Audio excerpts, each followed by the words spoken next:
Je vous demande d'accueillir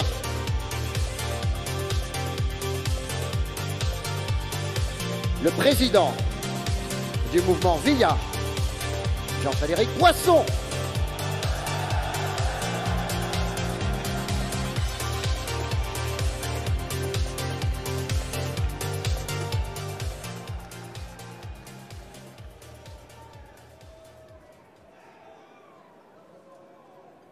Vous êtes nombreux.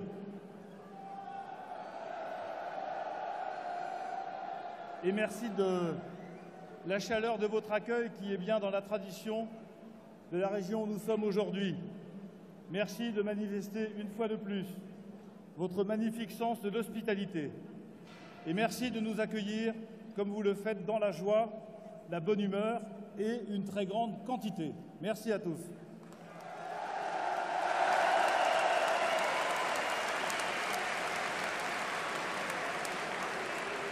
Au passage, si vous pouviez communiquer un peu de ce sens de l'hospitalité à Madame le maire de Lille.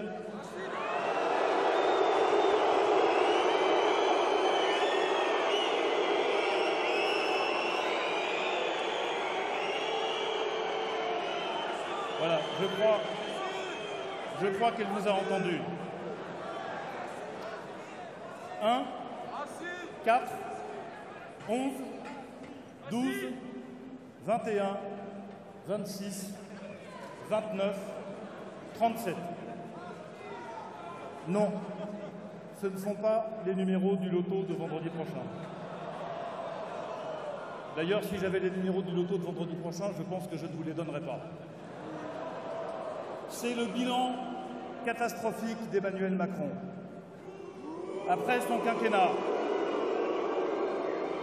nous sommes le premier pays du monde en termes de pression fiscale, le premier en termes de dépenses publiques.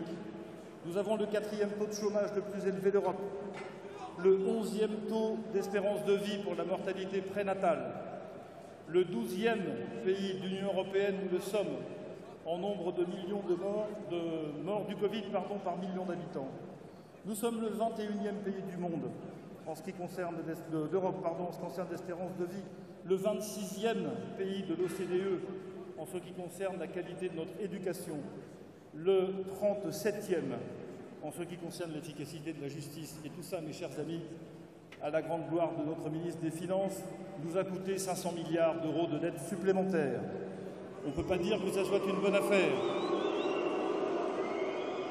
Le bilan d'Emmanuel Macron, en plus de cet endettement record, c'est la violence qui s'installe partout, les corps intermédiaires qui sont laminés, l'islam conquérant et l'immigration qui s'installent sans que personne ne leur résiste, le rabotage incessant des libertés publiques et individuelles.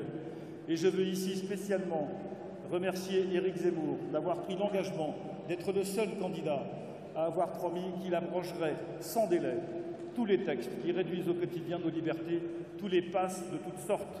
Merci à lui.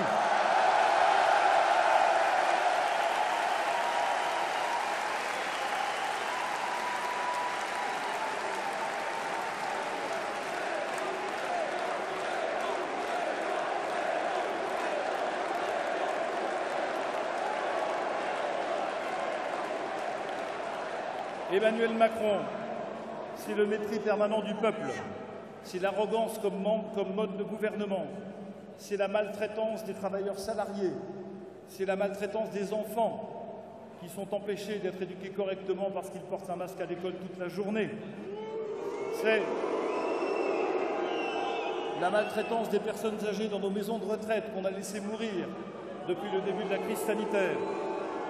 Voilà quel est le bilan d'Emmanuel Macron. Mais il y a plus grave, mes amis.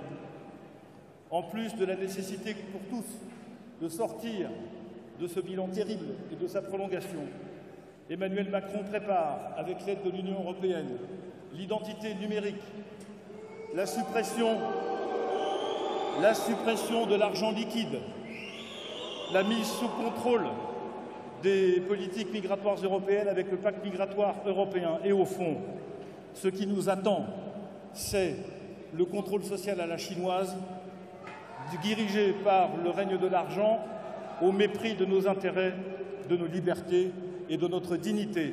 Voilà ce qui nous attend. si Emmanuel Macron ou l'un de ses clones est réélu. Alors, mes amis,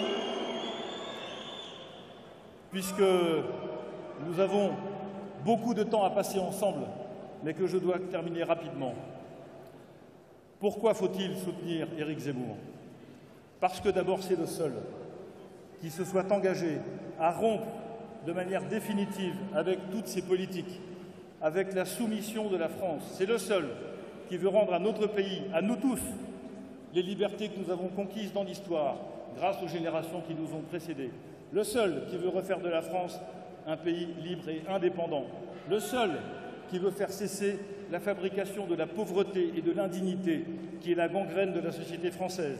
Le seul qui veut rendre aux entrepreneurs, aux familles, aux territoires, aux associations les libertés qu'elles n'auraient jamais dû perdre. Le seul à avoir un projet qui respecte à la fois notre histoire et notre peuple.